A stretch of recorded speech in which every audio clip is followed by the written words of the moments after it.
Apreciados hermanos, explico la palabra del domingo sexto del tiempo ordinario. La primera lectura es del libro del Eclesiástico, capítulo 15, versículos 15 a 20. El autor indica el camino que conduce a la felicidad. El Eclesiástico es un libro sapiencial, es decir, ofrece indicaciones prácticas deducidas a partir de la reflexión y la experiencia sobre el arte de vivir bien para tener éxito y ser feliz. Su autor es Jesús ben Sirá, un judío tradicional que fundó su escuela en Jerusalén y que estaba convencido de que la Torá, la ley dada por Dios a Israel, era el culmen de la sabiduría. A principios del siglo II, los sucesores de Alejandro el Grande imponían la cultura griega sobre todos los territorios conquistados, por tanto, también en Palestina. Jesús ben Sirá escribe para ayudar a los israelitas a comprender la singularidad de su fe y de su cultura, para que no se pierda la identidad del pueblo de Dios. Es más, Él les indica el camino de la verdadera felicidad y les invita a seguirlo. En el capítulo 6 de su libro afirma: si ves a un hombre inteligente, madruga para visitarlo, que tus pies desgasten el umbral de su puerta. A los jóvenes que se sentían atraídos por las propuestas seductoras de la cultura griega, él, enseñando la sabiduría de Dios, les indicaba el camino de la vida. Si quieres, puedes observar los mandamientos y cumplir fielmente lo que le agrada. Él puso ante ti el fuego y el agua, hacia lo que quieras extenderás tu mano. Ante los hombres están la vida y la muerte, a cada uno se le dará lo que prefiera.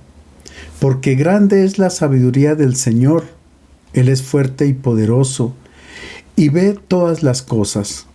Sus ojos están fijos en aquellos que lo temen, y Él conoce todas las obras del hombre. A nadie le ordenó ser impío, ni dio a nadie autorización para pecar. Ben Sirá, como buen poeta, comparaba la Torá como un cedro del Líbano, como un ciprés del monte Hebrón, deliciosa como las rosas de Jericó. Se saboreaba su perfume como de canela y lavanda, como mirra exquisita. Ahora bien, los sabios de Israel se dieron cuenta que cuando el pueblo seguía las indicaciones de la Torá, se construía una sociedad fraterna, libre, solidaria, equilibrada y feliz. Pero cuando el pueblo elige caminos fuera de la sabiduría de Dios, construye egoísmo, explotación, división y por tanto sufrimiento, privación y muerte. De hecho, que la catástrofe nacional que terminó con el exilio de Babilonia fue leída como consecuencia de haber elegido caminos fuera de Dios y de sus mandamientos. A todos aquellos que se encuentran vacilantes, que no están decididos a continuar con los valores de la fe de sus padres y quieren abrazar aquello de la cultura griega, Jesús ben Sirá pone bajo su consideración los dos caminos, la vida y la muerte, la felicidad o la desgracia. No obstante, el texto deja bien claro que Dios respeta absolutamente la libertad del ser humano. La persona no es un títere en las manos de Dios, ni un robot que Él enciende y apaga bajo sus órdenes. El ser humano es libre, es capaz de tomar sus propias decisiones y de fijar su propio destino. Dios no es obstáculo para su libertad y su plena realización. En otras palabras, no existe ninguna constricción interna a pecar. De acuerdo con el libro del Eclesiástico, el hombre puede dominar sus propios instintos, puede controlar sus propios deseos y pasiones. Si sigue los caminos indicados por el Señor, tendrá vida y bendiciones. Pero si por el contrario comete el mal, se desvía del sendero trazado por la Torá y atrae sobre sí desventuras y desgracias. Esto quiere decir que la muerte y la desgracia no son un castigo de Dios por haberse portado mal o por haber elegido caminos equivocados, no. Simplemente es el resultado lógico de elecciones egoístas que generan desequilibrios, destruyen la paz y la armonía con Dios, el hombre y el mundo. La segunda lectura es de la primera carta a los Corintios, capítulo 2, versículos 6 a 10. Pablo describe la sabiduría de Dios. Los habitantes de Corinto discutían sobre cuál era la verdadera sabiduría. Y entre los cristianos de la comunidad había quien se enorgullecía, quien, para hacerse notar, ofrecía un despliegue de sabiduría predicando el Evangelio, recurriendo a sutiles razonamientos de la misma manera que disertaban los filósofos. Para el apóstol, la verdadera sabiduría no es la que resulta del brillo y la elegancia de las palabras o de la coherencia de los sistemas filosóficos, sino la que resulta de la cruz de Cristo, y afirma: existe una sabiduría cristiana no de este mundo naturalmente, sino del mundo de Dios, una sabiduría que solo puede ser entendida por los perfectos, es decir, por los cristianos adultos. A los maduros en la fe les proponemos una sabiduría, no sabiduría de este mundo o de los jefes de este mundo que van siendo derribados. Proponemos la sabiduría de Dios, misteriosa y secreta, la que Él preparó desde antiguo para nuestra gloria. Ningún príncipe de este mundo la conoció, porque de haberla conocido no habrían crucificado al Señor de la gloria. Pero como está escrito: ningún ojo vio, ni oído oyó, ni mente humana concibió lo que Dios preparó para quienes lo aman. A nosotros nos lo ha revelado Dios por medio del Espíritu, porque el Espíritu lo escudriña todo, incluso las profundidades de Dios. En el pasaje que antecede a nuestro texto, Pablo afirma que se había presentado ante los corintios en debilidad y con mucho temor, privado de la sabiduría que abundaba en los discursos persuasivos de los filósofos. Y ahora se sitúa a sí mismo entre los sabios que han recibido por medio del Espíritu Santo una revelación especial de los misterios de Dios. Se trata de una sabiduría divina que coincide con lo que él llama misterio, un secreto callado durante siglos y revelado hoy. Ahora bien, por misterio se entiende el designio divino de la salvación universal, proyecto conocido por Dios desde toda la eternidad. Ningún ser humano podía imaginar las maravillas que Dios estaba preparando. Se trata de un misterio que puede ser contemplado aquí y ahora, como dice el autor de la carta a los Efesios. Los ángeles descubren el misterio de Dios observando lo que acontece en la iglesia. O como dice la primera carta de Pedro: en el cielo los mismos ángeles tienen su mirada fija sobre el mundo, para no perderse nada y gozar de cuanto Dios está haciendo. Pablo retoma un versículo del libro del profeta Isaías en el capítulo 64 para describir la sorpresa que espera a aquellos que han tenido la fortuna de poder escrutar este misterio. Ni ojo vio, ni oído oyó, ni mente humana concibió lo que Dios tiene preparado para los que le aman. Este plan resulta del amor y la preocupación de Dios por sus hijos, por todos los seres humanos, y fue revelado por su Hijo Jesucristo para que seamos santos e irreprensibles, para que logremos la felicidad total, la plena realización, la vida eterna. Este plan de salvación continúa ahora aconteciendo en la vida de los creyentes por la acción del Espíritu.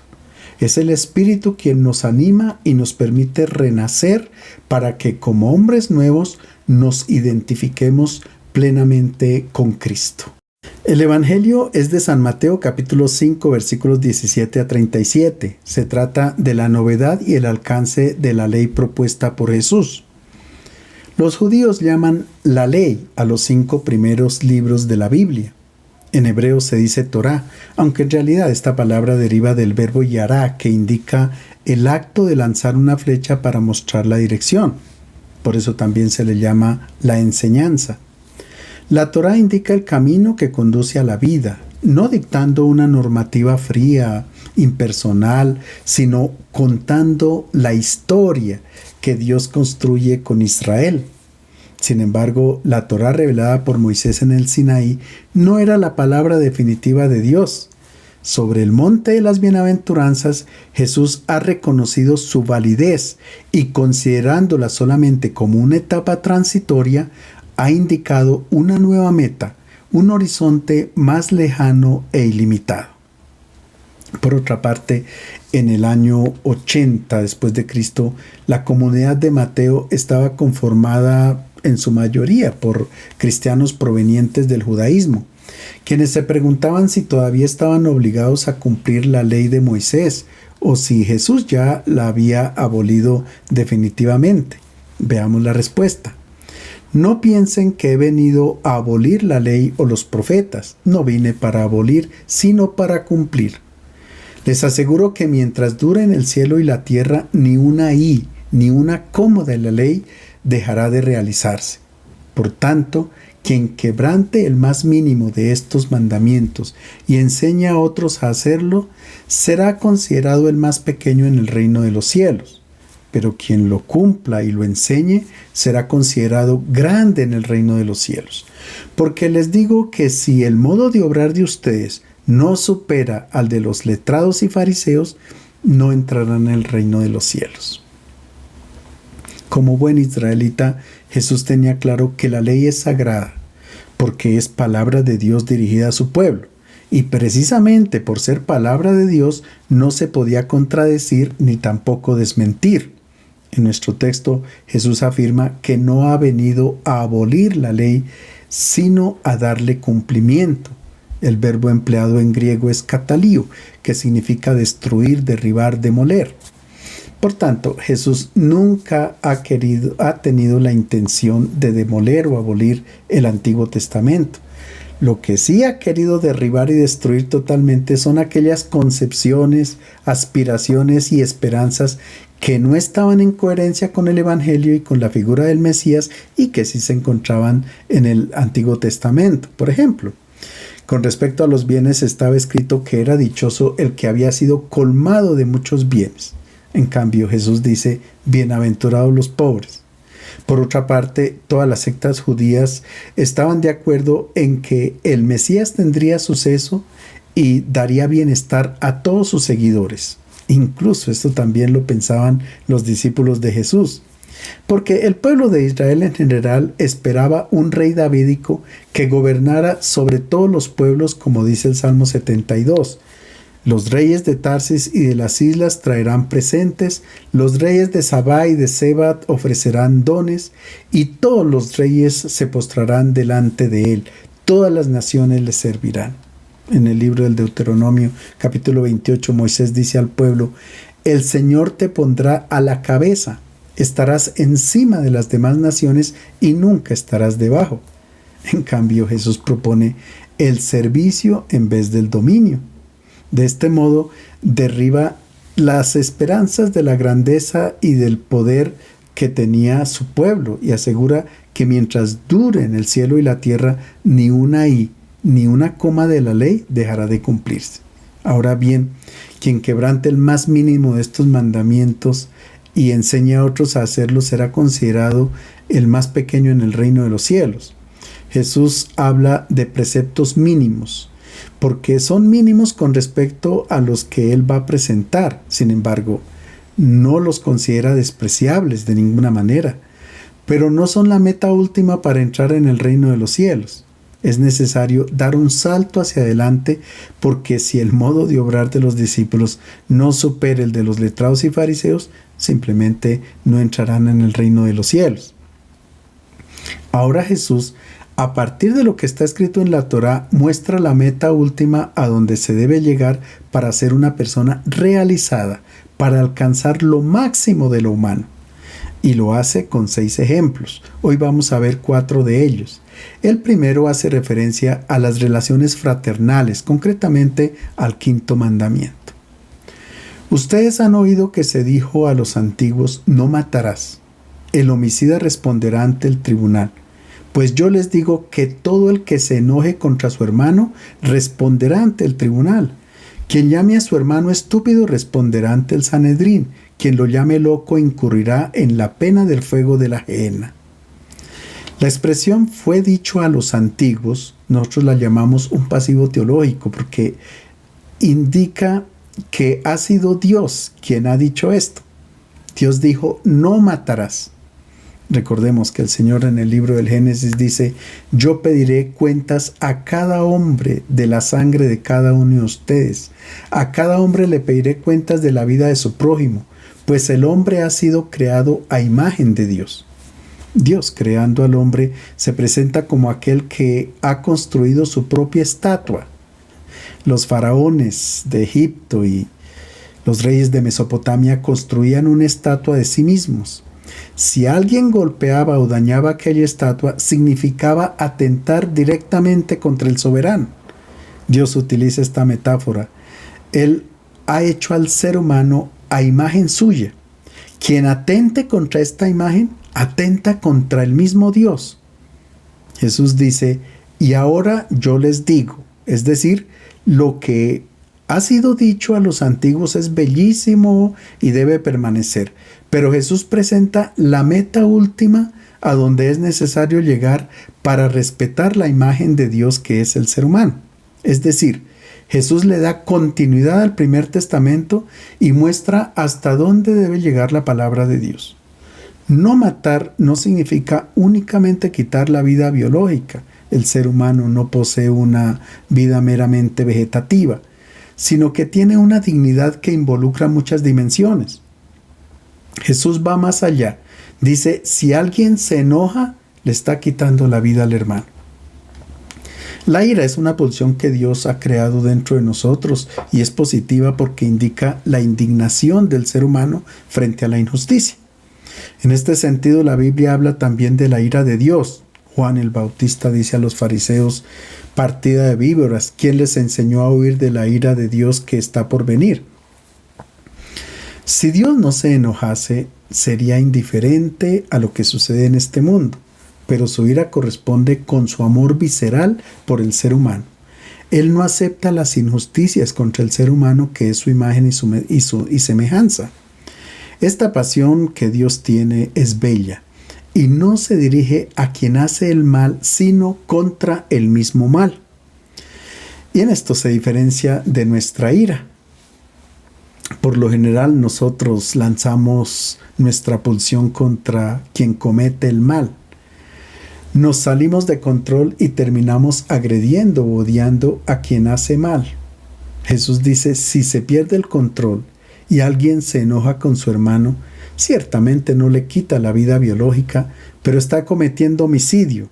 Es que nosotros no hacemos distinción e identificamos el mal con la persona que lo comete y pensamos que eliminando a la persona, así eliminamos el mal. Porque cuando nos enojamos con alguien, cortamos con el diálogo, la comunicación, y así queremos eliminarlo. La fórmula del homicidio es esta: yo no quiero que tú vivas, que tú existas. Si esa persona muere, no es que nos duela mucho. Decimos: menos mal se murió, así se acaba el mal que estaba haciendo. Pablo en la carta a los Efesios capítulo 4 dice: no pequen al dejar que el enojo los controle. No permitan que el sol se oculte mientras siguen enojados. En segundo lugar, Jesús dice que quien le diga a su hermano estúpido ya está cometiendo homicidio. En otras palabras, quien le quite al menos un instante de gozo al hermano ya le está quitando vida. Y en tercer lugar, si alguien llama loco a su hermano, será destinado al fuego de la gehenna. Es decir, cualquier sonrisa que se le quite al hermano ya es un pequeño homicidio. Por ejemplo, chismes, calumnias, malas palabras, difamaciones, odios, sobre todo ahora en los medios de comunicación y las redes sociales. Todo esto hace que se forme como un cementerio en nuestro corazón y en la mayoría de los casos no somos conscientes de esto. Ahora Jesús nos dice cómo comportarnos en caso de cometer cualquier clase de mal. Si mientras llevas tu ofrenda al altar te acuerdas de que tu hermano tiene algo contra ti, deja la ofrenda delante del altar, ve primero a reconciliarte con tu hermano y después vuelve a llevar tu ofrenda. Con quien tienes pleito, busca rápidamente un acuerdo mientras vas de camino con él. Si no, te entregará al juez, el juez al comisario y te meterán en la cárcel. Te aseguro que no saldrás hasta haber pagado el último centavo. Para Jesús la reconciliación con el hermano tiene prioridad absoluta. y para dar la idea recurre a una imagen paradoxal de la cultura religiosa de su pueblo. Los rabinos habían establecido que cuando una persona comenzaba su oración no la podía interrumpir de ninguna manera, incluso si una serpiente se enrollaba en su pierna. Pues bien, Jesús dice que para reconciliarse con el hermano se debe interrumpir la oración e incluso el sacrificio que se está ofreciendo en el templo. A veces pensamos que cuando tenemos algo contra nuestro hermano, tendríamos que ir a reconciliarnos con él. No solamente esto. Jesús dice, es que si tu hermano tiene algo contra ti, tú debes ir, porque a lo mejor has recibido algún mal de él y tú sabes.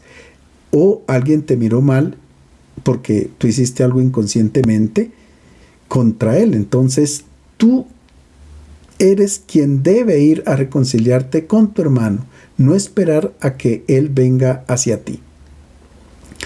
La razón es muy sencilla, porque el culto o el sacrificio acerca a Dios y a los hermanos.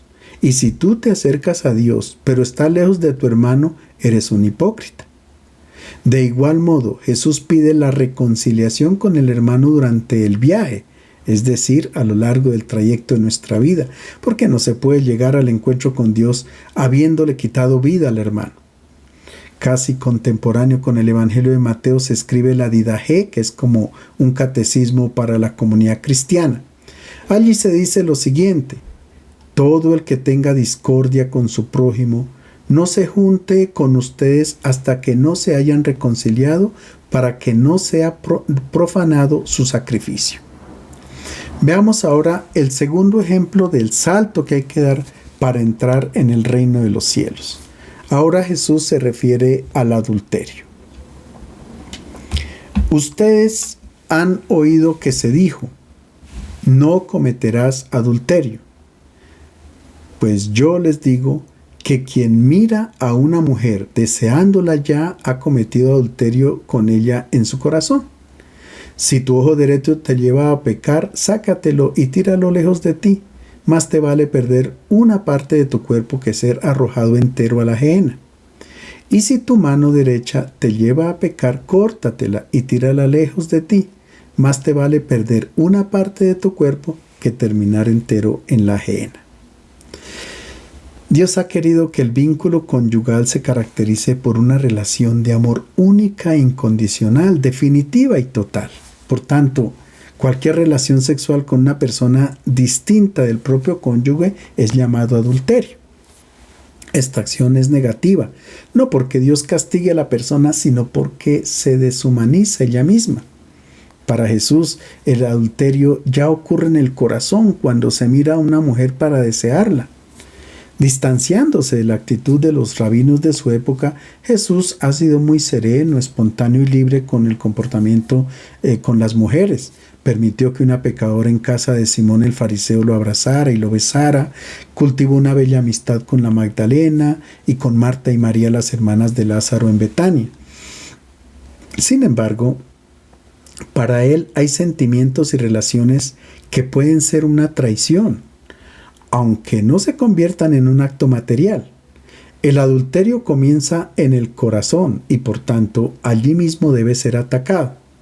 En este sentido, Jesús afirma que si tu ojo derecho te lleva a pecar, sácatelo y tíralo lejos de ti.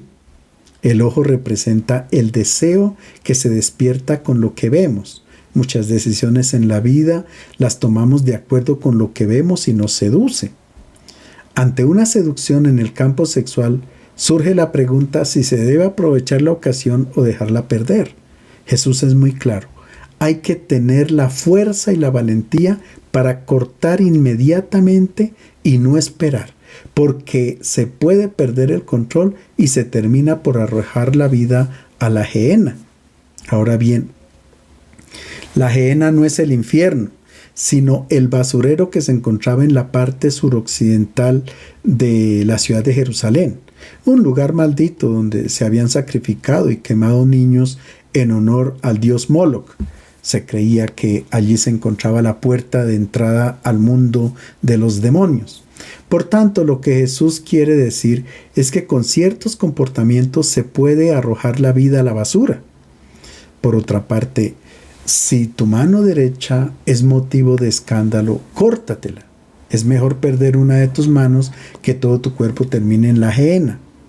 La mano representa las acciones humanas.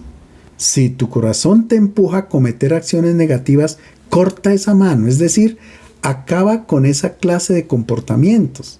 Es que con mucha facilidad se puede perder el control de los instintos y luego vienen problemas muy delicados que involucran no solamente a quien los comete, sino a la familia, a los hijos, etc.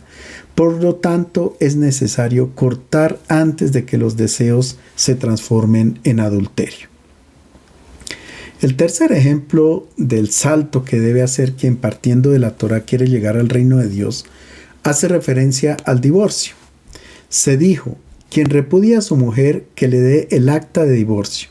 Ahora yo les digo que quien repudia a su mujer, salvo en caso de concubinato, la induce a adulterio, y quien se case con una divorciada comete adulterio. El acta de repudio en hebreo se llama Sefer Keritut y procede del verbo karat, que significa cortar, romper. Por tanto, es un acto muy doloroso. Mientras que el acta de matrimonio era un documento ornamentado con dibujos que hacían referencia al gozo, al amor, a la vida, y estaba escrito en hebreo, la lengua sagrada, el documento de la ruptura del matrimonio era un formato simple para compilar y estaba escrito en inglés. Con estos signos querían expresar que Dios nunca ha querido la ruptura del matrimonio, como dice el profeta Malaquías. Dios odia el divorcio y a los hombres crueles. Por eso tengan cuidado, no cometan ningún tipo de traición. Los rabinos decían que cuando un matrimonio se rompe, incluso Dios llora. Ahora Jesús dice, quien repudia a su propia esposa la expone al adulterio, y quien se casa con una repudiada también comete adulterio. Él ofrece los criterios para discernir lo que es bueno y lo que es malo, lo que humaniza y lo que deshumaniza. Sin embargo, Jesús nunca nos otorga el derecho de juzgar o de condenar a las personas. Si ya han tenido que pasar por una situación dolorosa y han disuelto su matrimonio, con mayor razón tendrán necesidad de ser acogidos, acompañados y ayudados por la comunidad cristiana con amor, cercanía y cuidado. Y ahora Jesús presenta el cuarto ejemplo para dar el salto como discípulo suyo. Se refiere al juramento. Ustedes también han oído que se dijo a los antiguos, no jurarás en falso y cumplirás tus juramentos al Señor. Pero yo les digo que no juren en absoluto ni por el cielo, que es trono de Dios, ni por la tierra, que es tarima de sus pies, ni por Jerusalén, que es la ciudad del gran rey, ni jures tampoco por tu cabeza, pues no puedes convertir en blanco o negro un solo de tus cabellos. Que la palabra de ustedes sea sí, sí, no, no. Lo que se añada luego procede del maligno. La Torá permitía algunos casos en los cuales se podía jurar. Por ejemplo, cuando a una persona se le confiaba un animal y éste resultaba herido o muerto o alguien se lo robaba, entonces, como no había testigos para demostrar que el encargado de la custodia no tenía la culpa, juraba ante Dios. Sin embargo, durante el exilio en Babilonia, los israelitas aprendieron a jurar por cualquier cosa. Se llegó al punto de que cualquier afirmación estaba acompañada de un juramento. Por lo general decían, que Dios mande un rayo si no es cierto lo que estoy diciendo. Esto no tiene sentido para Jesús, porque Dios no es vengativo. No va a golpear ni a destruir a quien lo invoca por una mentira, no. Ahora bien, los judíos, para evitar pronunciar el nombre de Dios en el juramento, recurrían a fórmulas menos comprometidas. Juraban por el cielo, por el templo, por la tierra, por los padres, etc. Jesús dice, ahora el juramento no tiene sentido, porque entre los cristianos reina la confianza, la lealtad, la fidelidad. Nunca pueden engañar a los hermanos. En este sentido, Pablo recomienda en la carta a los Efesios, eliminen la mentira y díganse la verdad unos a otros, ya que todos somos miembros del mismo cuerpo. También Filón de Alejandría, que era contemporáneo de Jesús, decía que si el hombre ha aprendido a ser sincero en cada una de sus afirmaciones, sus palabras valen como un juramento. Jesús está de acuerdo con este modo de pensar y por eso dice que la palabra de ustedes sea sí, sí, no, no. Lo que se añada procede del maligno. Les deseo un feliz domingo.